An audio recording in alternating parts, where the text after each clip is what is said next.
Jadi water change yang kita buat ni adalah kaedah ternakan jenis konvensional, kaedah lama. Mungkin konyol bagi setengah orang yang dah teradaptasi dengan sistem ternakan baru, contohnya macam biofloc dan sebagainya.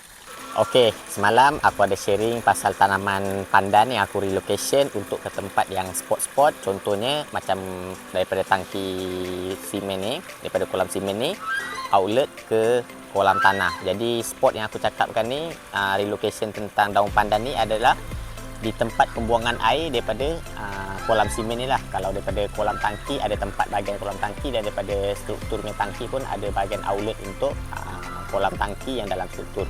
Jadi yang kat dalam kolam simen ni punya pembuangan aku nak sharing dengan korang.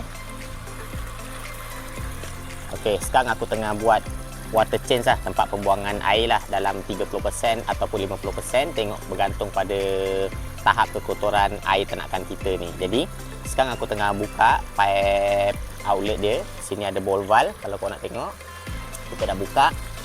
Jadi sekarang kita tengah jalankan proses water change. Kita buang kotoran air yang ke dasar kolam dasar kolam simen ni, dan sekarang dalam masa sama kita buka juga untuk tak nak perubahan kemistri air yang terlampau ketara.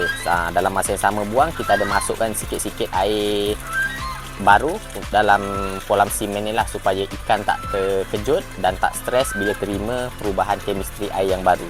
Jadi bila sampai level yang kita nakkan, iaitu 30 ataupun 50%, kita akan tutup ball valve yang kat luar tu, stop cock kat luar tu, dan kita akan masukkan air yang baru sampai tahap mana yang kita perlukan. Okey.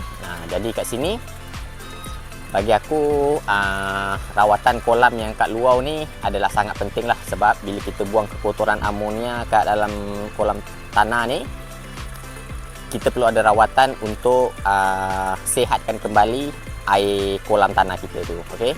Jadi water change yang kita buat ni adalah kaedah ternakan jenis konvensional, kaedah lama. Mungkin konyol bagi setengah orang yang dah teradaptasi dengan sistem ternakan baru, contohnya macam biofloc dan sebagainya.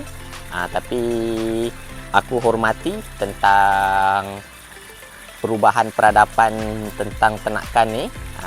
Tapi dalam masa sama jangan kita lecehkan lah jenis sistem konvensional ni, sebab ada satu pepatah yang bagi tahu, kalau tidak ada yang lama maka tidak adalah yang baru. Okey, apa-apa pun, semoga video ni bermanfaat. Harap korang semua suka. Boleh tekan button like, komen dan share.